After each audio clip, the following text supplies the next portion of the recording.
Welcome everyone to today's Book Widgets webinar. We are creating a digital breakout room with Book Widgets.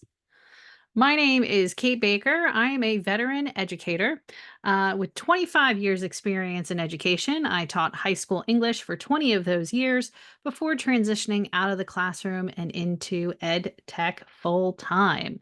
So you can stay in touch with me through email or on LinkedIn and keep the conversation going. So for those of you that might not be familiar with Book Widgets is a content creation and a learning evaluation platform for teachers to support their students' learning process from beginning to end. We have 40 different widget activity templates, and you'll get to see the WebQuest widget featured prominently in today's webinar. And we have 36 different question types, 30 of which are auto-scored in our worksheet, quiz, split worksheet, and video quiz widgets so that you can create plenty of formative and summative assessments. We are integrated with major learning management systems, and when you share your widgets through a learning management system, you can monitor your students' progress in real time so that you can give them feedback and support and kudos in the moment. And our reporting dashboard provides plenty of insightful learning statistics so that you can review student work efficiently and that you can spend less time on grading and more time on personalized feedback to your students. So today's webinar, what we are going to take a look at is how do we create a breakout lesson in Book Widgets? We're going to work with some different widget types. I'm going to show you where you can add some codes, some hints and tips, and we're going to use that WebQuest widget to create a complete breakout or escape room activity. So on the agenda for today, I'm going to share some examples with you for inspiration. We're going to take a look at the goals of a breakout lesson, do a deep dive into one, take a look at hiding tips and codes within our widget activities, and then share some additional extra tips with you. So for our first examples, again, you will get these slides. So even if I don't go through every single example, you will be able to explore beyond today's session. So let's show you this one, a clue game. So if you're familiar with this board game, Clue has a storyline where you're trying to figure out um, who is the murderer, the solving, you're trying to solve the crime within here. So we have our first page that provides the game.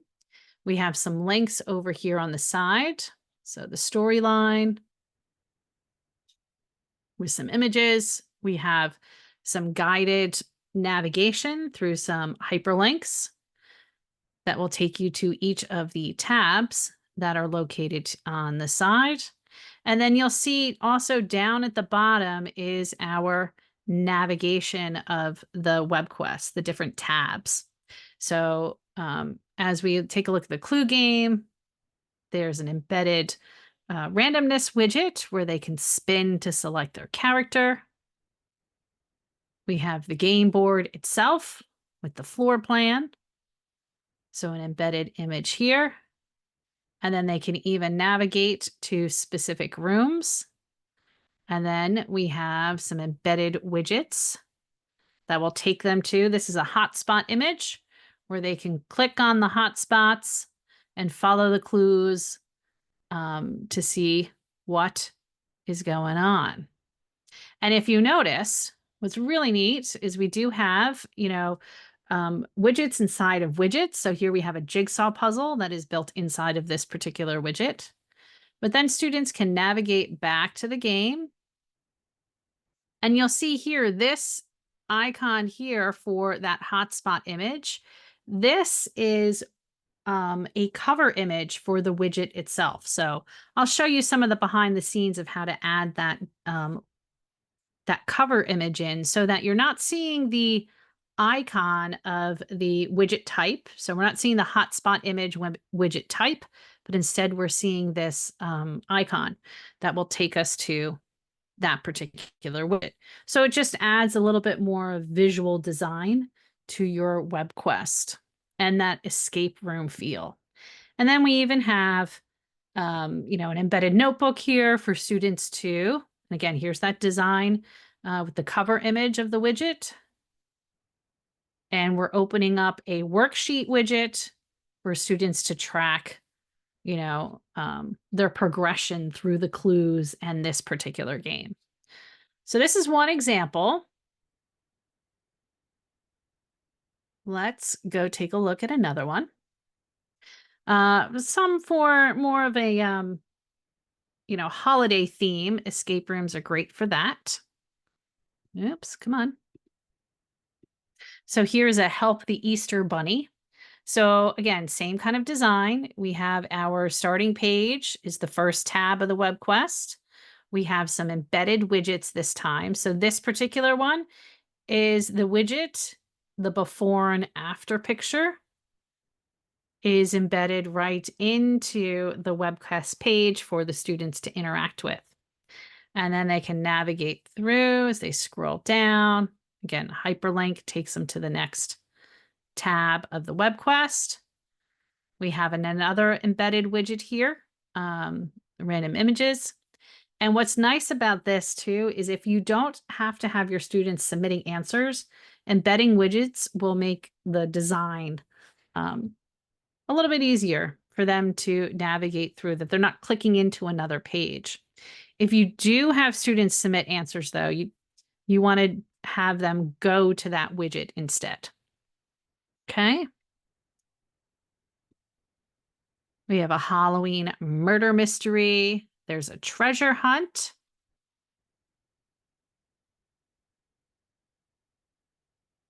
So this one is teaching about math skills. So percentages treasure hunt. And again, customizing the design. Here we have a dark background.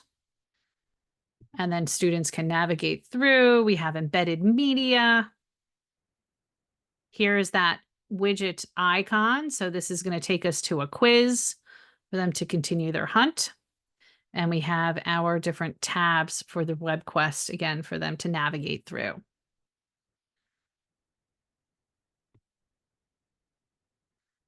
Free Spartacus. This one is, more of a story life where we are going through a gladiator's life. Welcome to ancient Rome. You're going to help the character of Spartacus escape. And then they have to navigate through the different areas. Again, learning information, interacting with it, solving puzzles within.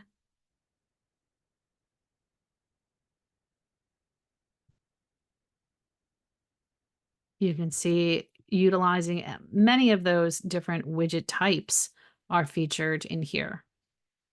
Okay. Gates to freedom. And then here we have a widget that has a password.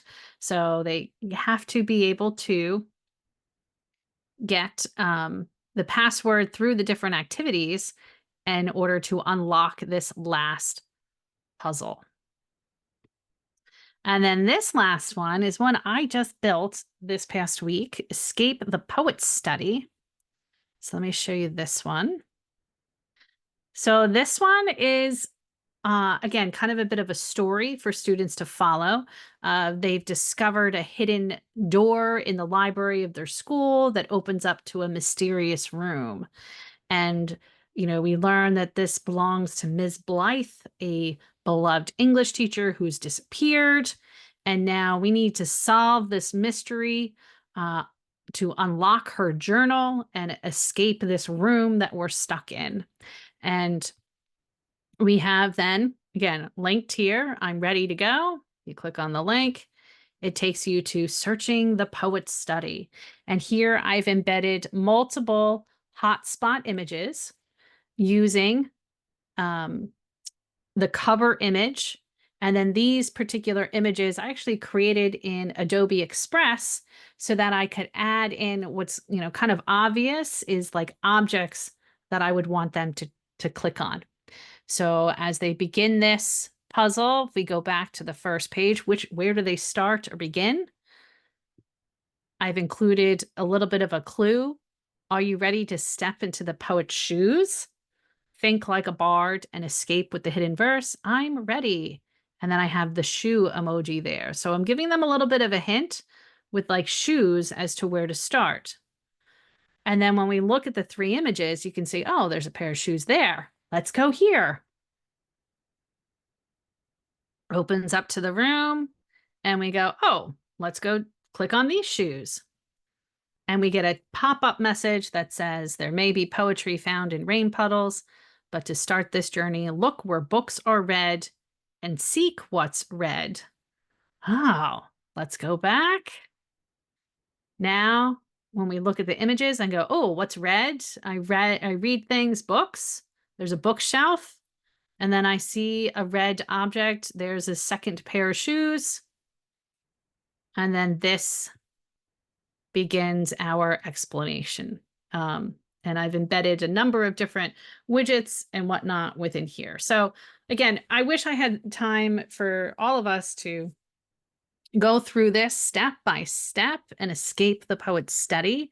But I really want to show you how to build this for yourself and be able to repurpose this with your students. Okay, so when we think about why are we doing this type of activity, when we're thinking about digital breakout lessons, it's really twofold. We have the goals of our lesson, but then there's also some goals within the breakout itself.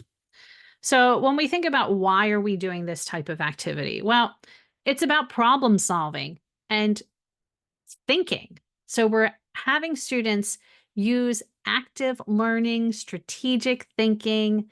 They're doing some meaningful knowledge making and integration, and they are, trying to rectify and resolve challenges, through these different puzzles or problems that they have to solve. There's some reading comprehension involved. They have to be able to read closely because it'd be easy to miss some of the clues if they didn't spend some time, being able to comprehend and analyze and be able to pick up on some of the nuances within the text. We have some practicing, some repeating or testing of subject matter. So in order to solve the escape room and break out, they have to attain mastery. So this is a great way for them to practice and expand their knowledge and use and apply what they have learned in your previous lessons, in addition to acquiring new knowledge. You could also have this be tied to themes and current events. So you're making students aware of what's happening in the environment around them. You can discuss issues, current events, and various themes, in addition to making it a fun holiday activity. And then advanced practice. So by presenting complex tasks, you're fostering this independent problem solving within this breakout context. So you're fostering deeper engagement, you're facilitating cognitive growth among your high achieving learners. You're allowing your students a bit of autonomy. Now, granted, you've designed the game, the breakout itself, but you're letting students navigate through it at their own pace, and they're able to guide themselves through the journey.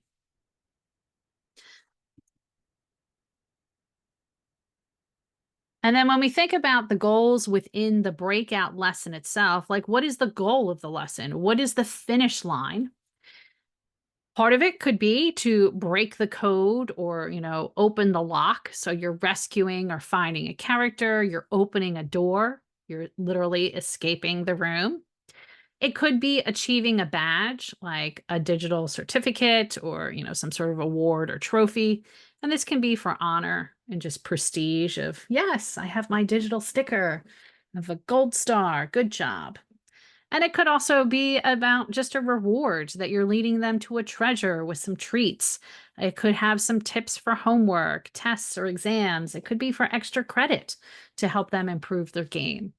It's also just to mix it up too when you think about why to do this type of lesson, that it's not always the teacher-centered classroom with the teacher lecturing.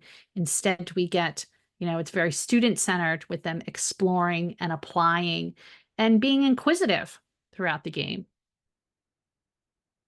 So, how do we measure this? How do we know that our students have accurately acquired the information, that they are accurately applying what they have learned?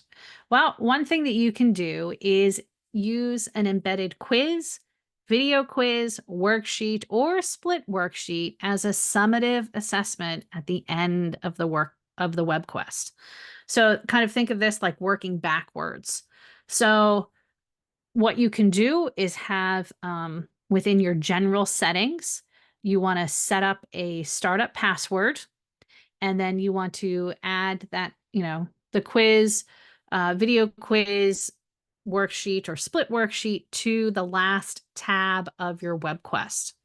And the students won't be able to go do this final test until they've accomplished the goals from the earlier portions of the web quest.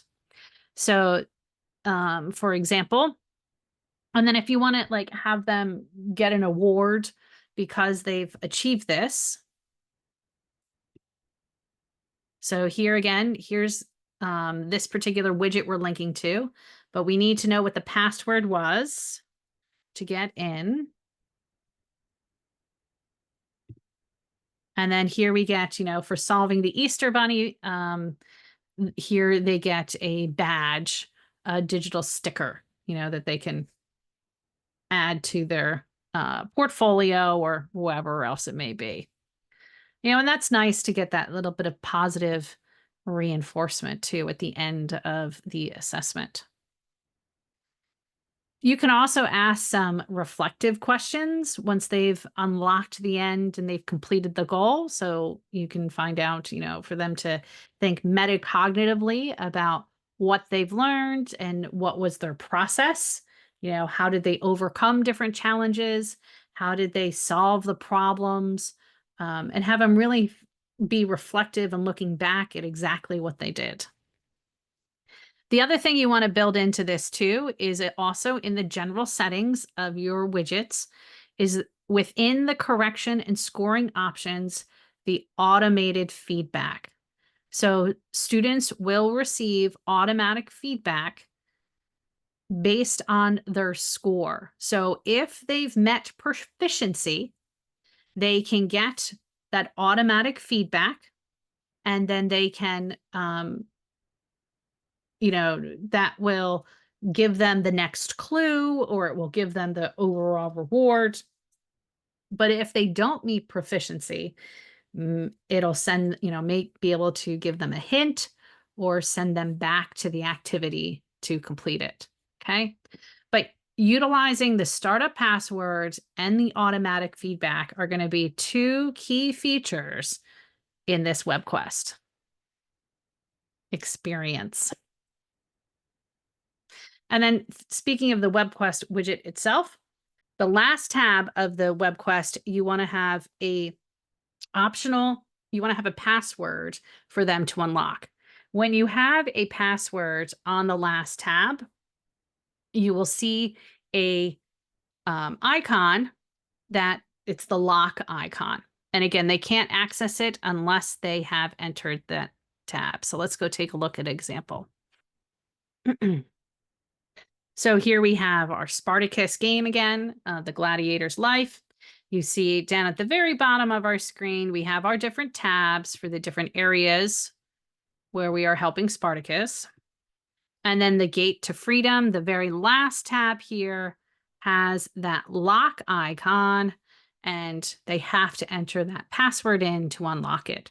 So this is where you would place that summative assessment or that final reward goal for them to achieve.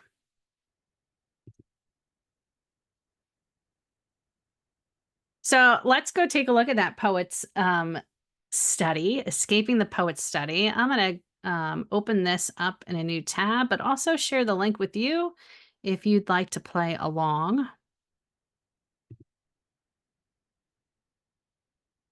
Okay. Oops, I already solved this one. Hold on. Let me go back. You can see my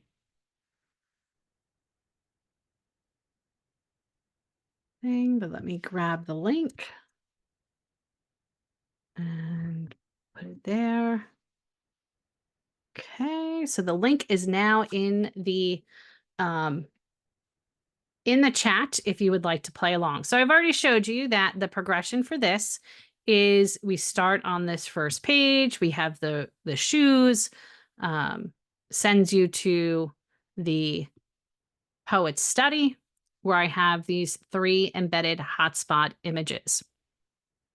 Within each of these, I have a whole progression that I have laid out for where I want students to go. So let me just tell you, it does take a little bit of time to build this out and to figure out where are you going and what are you going to have your students do. So mapping this out on a document first so that you can like kind of figure out like what is the overall story is really helpful.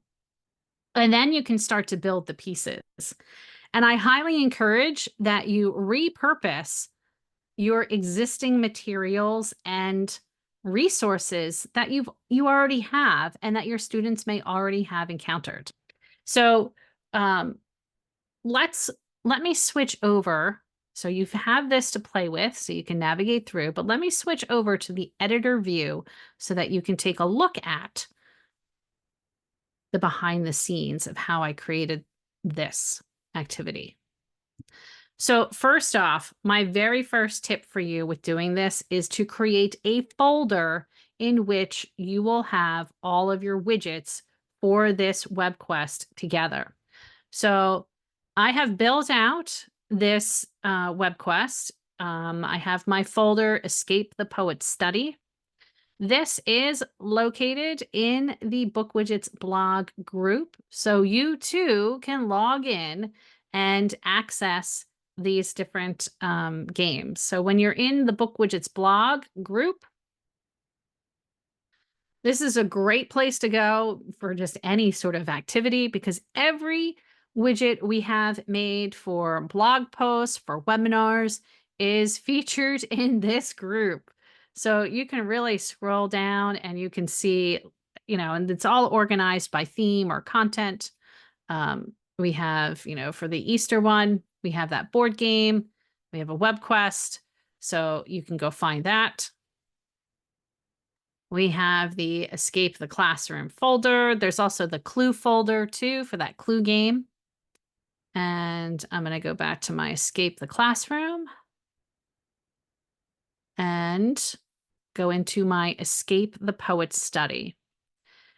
So within this, you're going to see here's all of my widgets that I have added into that particular web quest.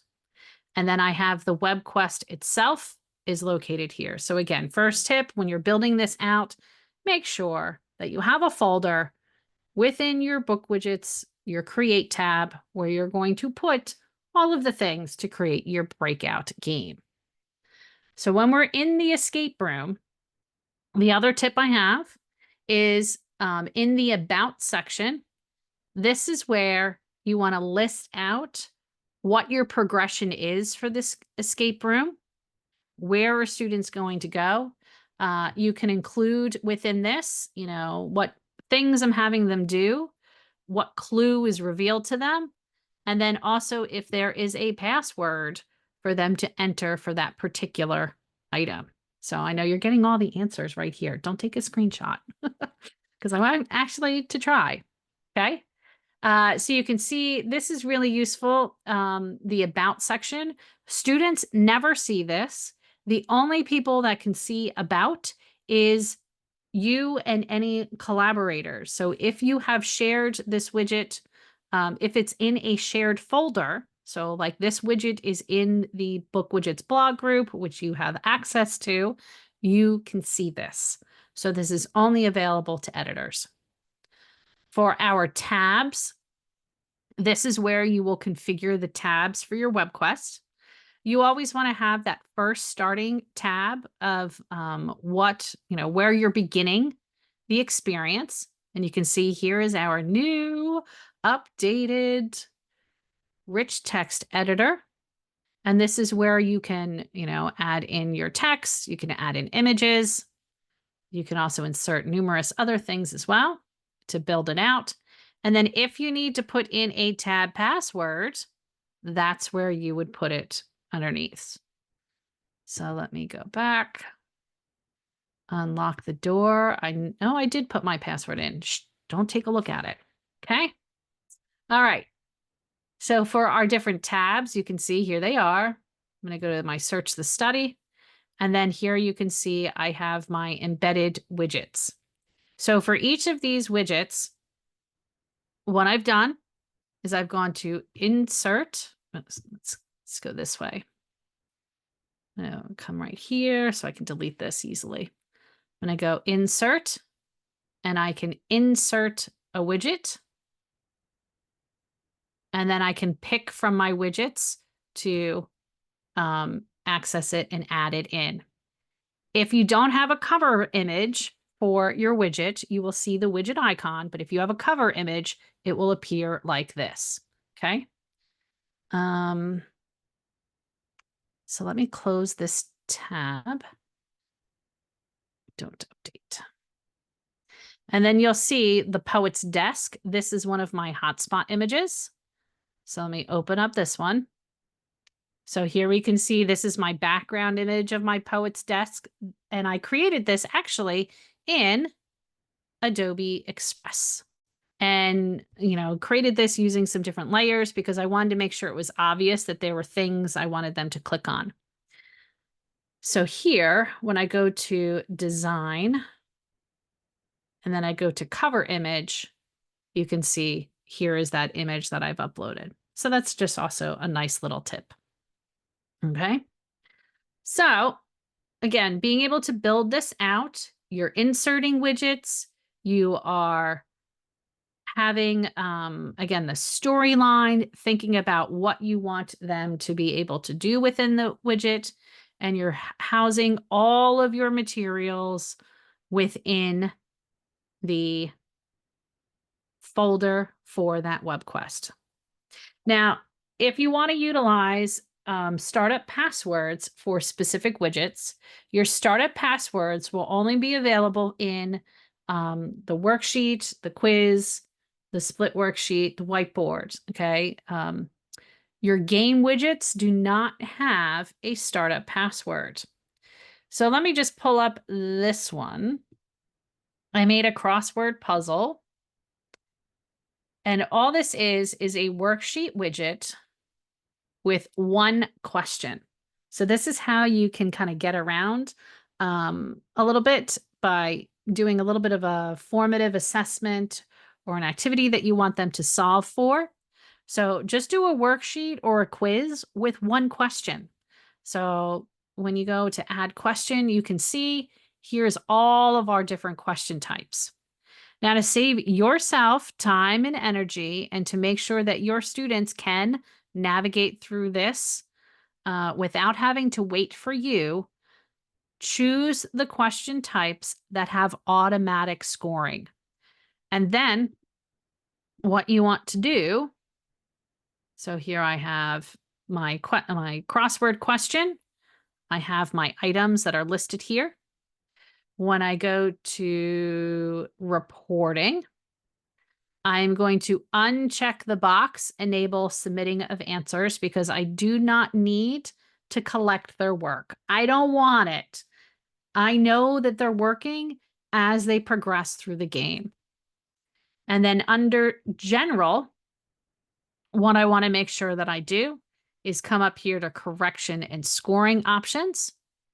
I want to show whether answers are correct or incorrect when the quiz is done.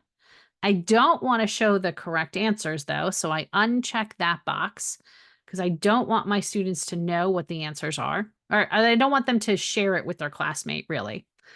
And then I can also decide if I want to color code answers immediately. That's kind of nice for some of the different activities where you can see that it's colored right away.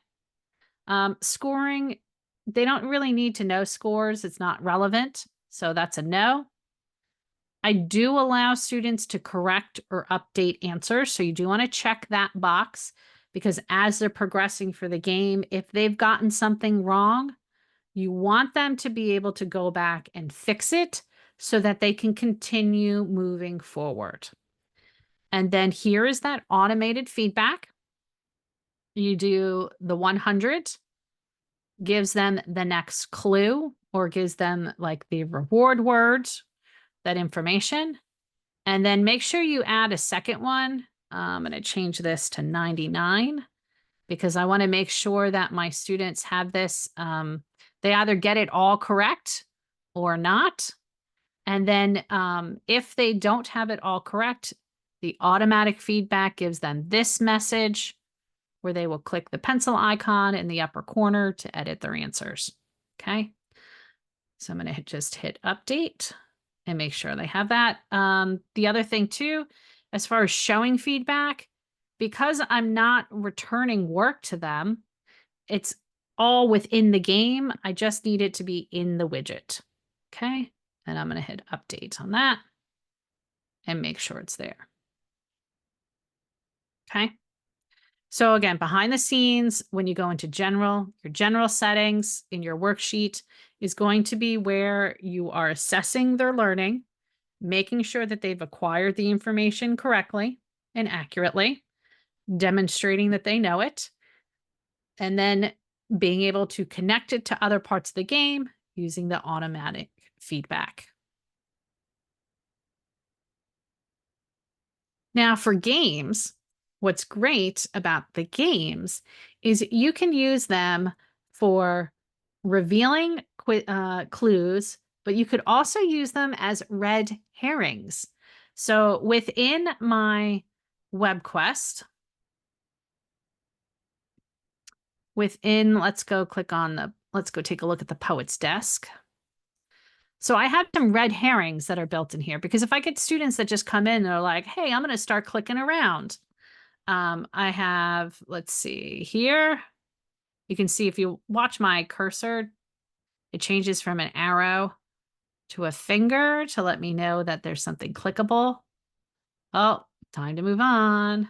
What's if I click here? There's a sound embedded for this particular widget. And then I have another red herring, which is down here. Oh, no, it didn't. Where is that one? That one should be there. Crumple paper. I have that made. Let's go into my escape room so you can see it. Poet's desk. Crumple paper. I know what I did. I did not give it a place where it's the position. So there it is. Move you down. You're seeing the behind the scene view of my hotspot image. So you can see how many different hotspots there are all over this particular widget activity. I'm going to hit done. I'm going to hit update. And now you're going to see the red herring appear. Okay. Preview. So here, this is where the game comes in kind of handy. You can do a red herring where like, okay, I didn't have a password that is revealed to me for this. So, oh, I'm just going to start solving. And again, design, I created this image in Adobe Express, added my text to create, and then turned it into the jigsaw puzzle. And then when I solve it, I get revealed a clue, or in this case, because it's a red herring, are you following the clues? A little tip to make sure that they're doing what they're supposed to be doing. Back to the poet's study. So this is a really fun way to be able to encourage students to do what they're supposed to do when they're supposed to do it, so that they get the different activities and they know what they're supposed to do um, to get there. Okay. All right. So let's go back to the slides and take a look at some additional information. I have, again, all of the widgets for this can be found in this group. So I'm going to just drop this here in the chat if you want to go exploring. But again, you will get these slides after the fact so that you too can go exploring and see. All right, our second example is for Teacher Appreciation Day. So if you wanted to try this one out, this particular activity is for teachers, not necessarily for students.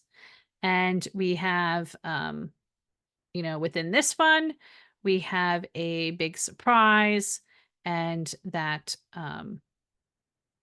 you can navigate through to celebrate Teachers Appreciation Day. If you are not logged in, you have to log into your account in order to navigate to that folder. So if you don't have an account yet, you will need to make sure that you are logged in to be able to access that site, or that you do have in the first place a BookWidgets account and to join that group. Okay. Let me just show you real quick. If you don't have the BookWidgets blog group already in your account, let's close this. How do you find the BookWidgets blog group? When you go to collaborate, you will see all the list of all your groups that you already are a part of. But then if you see here, discover groups, and if you type in BookWidgets blog, you'll see there it is. And you can click on it to join that particular group.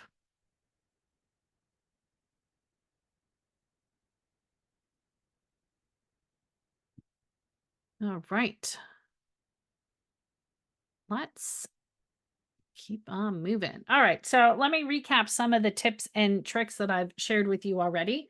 So make sure that we've covered everything.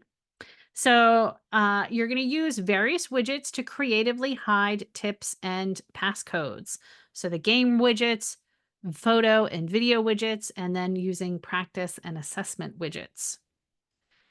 So the game widgets are great for revealing reward words, or if it's a red herring, to direct them back to the task at hand. So you want to have students solve the game, and if they solve it correctly, they get a reward word. And the reward word could be a code, it could be a tip, it could also be, you could also include an audio clip within it.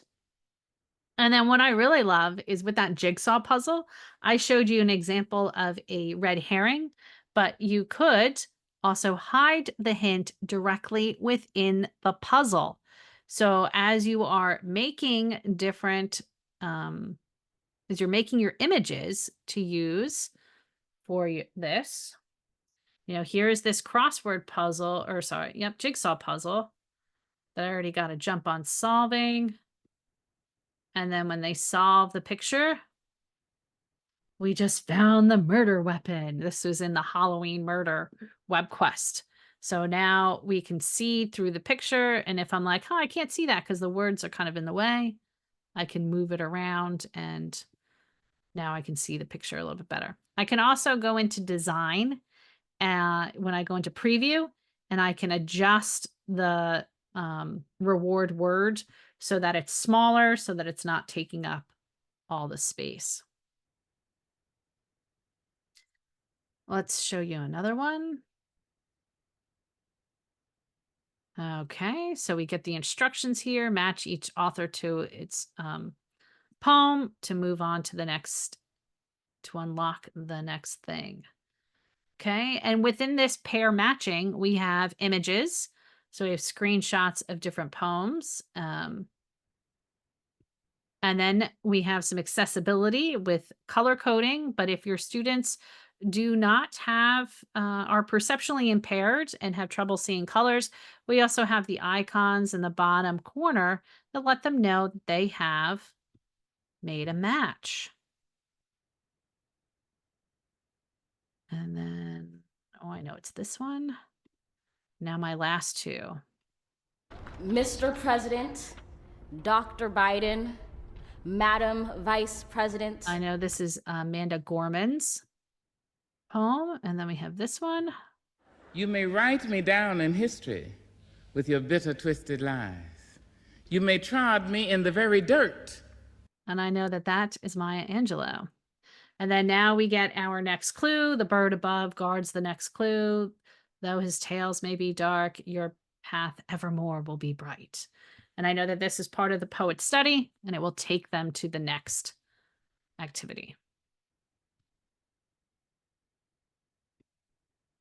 So again, being able to build in multimedia is really helpful. We also have, for you math folks, our arithmetic widget could be useful. Am I right? Yes. And as we solve each of these, what's happening off to the side? We're seeing that a word is also revealed over here. And if I type in the wrong amount, am I right? No. Okay, so I get to try again. Clear it. Am I right? Yeah, no. Okay, let's skip this one. Let's go to the next one. You can do that and keep practicing until you get all the way through to reveal the answer. So the arithmetic one is good also for revealing different clues. And it's also great that you're using other content areas to reveal that information. Your photo and video widgets. So again, the hotspot image is great. You can have some invisible pop-ups and hotspots with images and tips or commands. You can use our Pixabay integration to find an image that's already been created so that you don't have to go creating your own.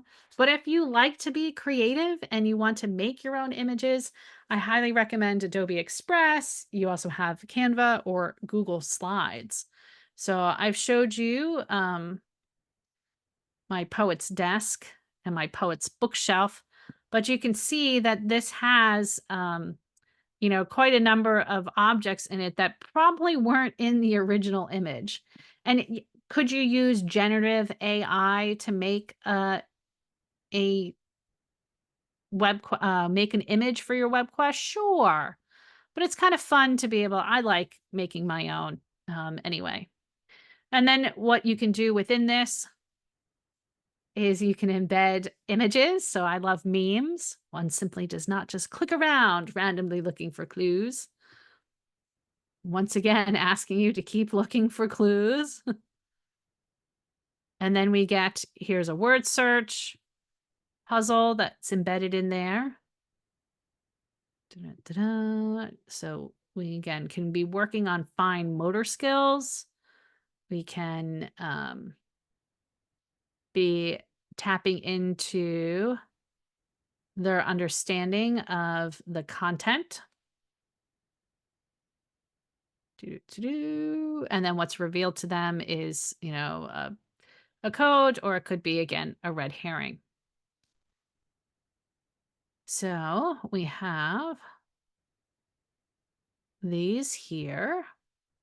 And then if you're curious about how I created these images,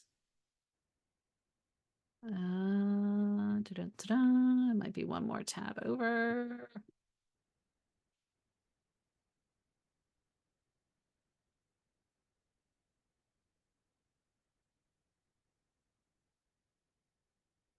There we go. I'm in Adobe Express. So within Adobe Express, I've added in individual images that I have found. I've done a background image. You can see all of like the different individual things I've added in here to create this whole image. And then I also use Adobe Express to make some of the clues. So here I have a letter that's opened up, that's revealed. Here's that crumpled paper. I intentionally put a gap in here for the reward word to be revealed. So I always make sure the center is kind of more open, and then again, being able to create different assets for um, the game itself. Adobe Express is a great tool to use. It does require a subscription, but you can do a lot also too. Again, with Google Class or Google Slides, or if you are using Canva, I know that Canva is free for educators. All right.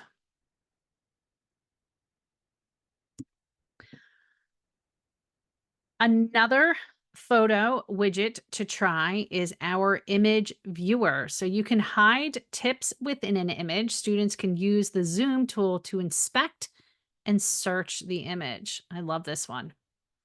So this is search the Mona Lisa and find 12 arithmetic problems to solve. So you look at it, you're like, well, I don't really see much. I mean, maybe there's something there. So let's use the controls. Let's zoom in. Oh, what's that right there? There's a math problem. Oh, there's another one. Well, there's another one. So again, if you needed to make this type of image, you want to use Adobe Express, you want to use Canva or Google Slides to be able to do it. So they can, kind of move around, they can zoom in and out to find this. So again, using that critical thinking skills, and being able to utilize their skills of observation as well, and persistence too, that they don't give up if they don't find it. They have to find 12 and keep track of it. Another one is the image carousel. So this is where you can add pop-ups and hotspots in a series of images. So it's not just one image, but you can do a collection together. And you can also have it refer to a location on Google Maps. So if you want to get your students like not only doing a digital breakout, but have to like kind of scavenger hunt in real life locations, you could make it to your local area using Google Maps. So when we look at this particular one, here we have volcanoes. So we have information down at the bottom. Here is a hotspot that is revealed to them, bowl-shaped crater. If they want to see where this is, being able to go to a map, and now they can zoom in and can go explore.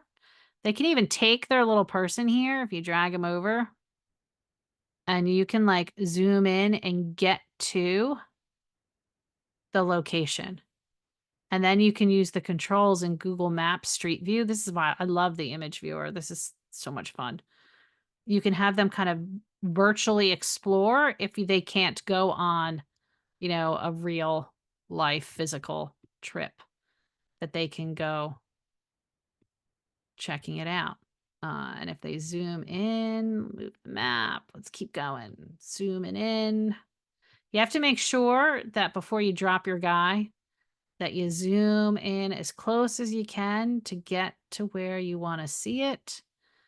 And now drop your little dude. Let's see over here.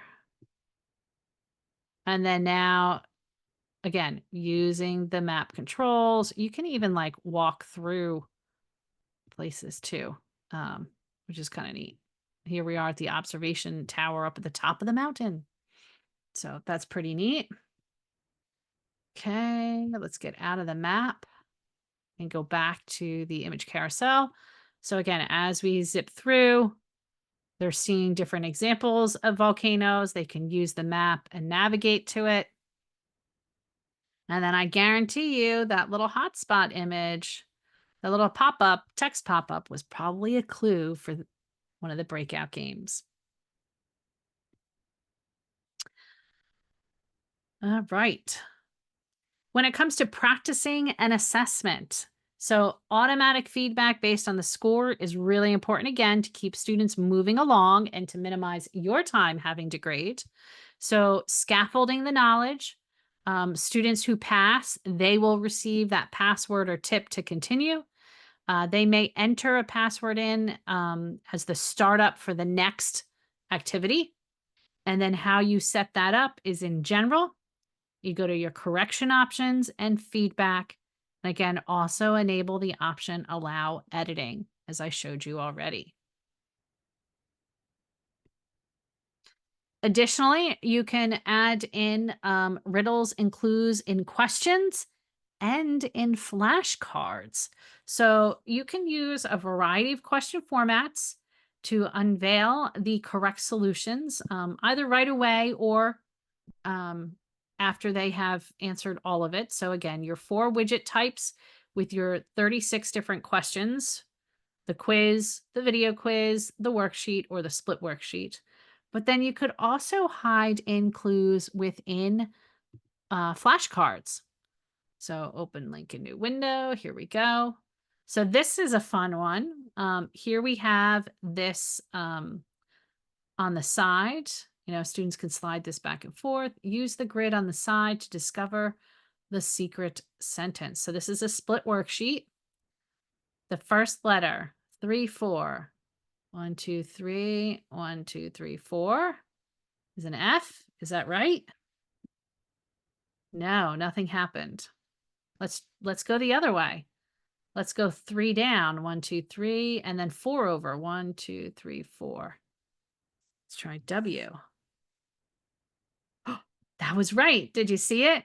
It changed. So this is where the color coding correct answers right away is really useful within the puzzle. So then now I go, oh, okay, 2, 6. I know I got to go down first and then over. An E. Yes, I'm right. Okay. So when the students start to make mistakes, again, you can redirect them very quickly by having the correct answers revealed to them. And you don't need, again, to grade this manually. For flashcards, what I like to do is here's that flashcard I showed you earlier. So they have their flashcards. This is information that's going to help them escape the poet's study, to know about different types of poems. They can click on them and see the definition of each kind. You can load it up with text if you so choose. You can even do some rich text formatting, add in an image. But then you can also hide in, wait for it, wait for it. Ah, here is the clue. So you could make the clue or the password revealed on one side or another. So you can hide your stuff within a flashcard as well. And let's go back. Yep. Okay. So next, it's just some last tips and explanations. So remember, the WebQuest is your structural widget. This is going to be your container. It is going to hold all of your resources and games and the story. It is the glue that binds it all together. You want to make sure that you have a plan. You want to have a storyline with your tasks and your codes to complete the lesson. So you have this plan before you begin building. And you can always ask ChatGPT to help create the storyline, the clues, and the red herrings. You should see my ChatGPT conversation as I was building the Escape the Poets Study breakout game. Also, information, any additional information like your startup password codes, you want to have that in the About tab within the WebQuest editor. So this will make it easier for you and your colleagues to quickly and easily find anything later on. Also, again, remember, you don't want to have students actually submit work or activities. You want to use the hints, the automatic feedback so that they can work independently. And if you really absolutely have to verify that they've completed the task, you could direct them to submit a screenshot to you as their final work, or only have that on the very last widget. You don't need to actually collect all of their pieces. It's, let them go through the journey, and then the very last widget, if you need to verify, you will know that they've accomplished their task because they've submitted that last widget. Embedding, again, if students don't need to embed or submit widgets, you can also embed them so that they can see them on the screen instead of having to navigate to the widget. Have a startup password and have it in there I'll show you the example.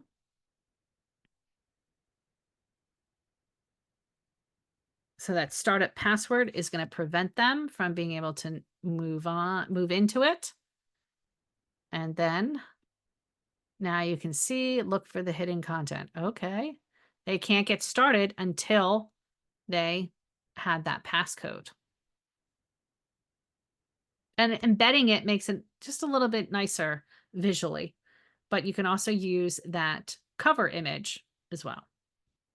And then also for tracking, if you are sharing your web quest through a learning management system, you can utilize the live widgets feature. And then this way you can track them through the entire web quest. So you could see who's been in the web quest, when were they last active. You can see how many times they've opened it up. You can see what tabs they've looked at, if they've looked at all 4 or only a few. You can how many widgets they've looked at, and then you can also go into the scores to see how they have accomplished the different tasks. Come back. You can also go into each one. So you can see for go into the individual student. And then for that particular student, you can see which tab that they were on, what activities, and know exactly where they're at and how they've accomplished the goals or not. Okay. So that live monitoring is another way to keep an eye on them. But again, you have to share it through an LMS in order to access the live widgets feature.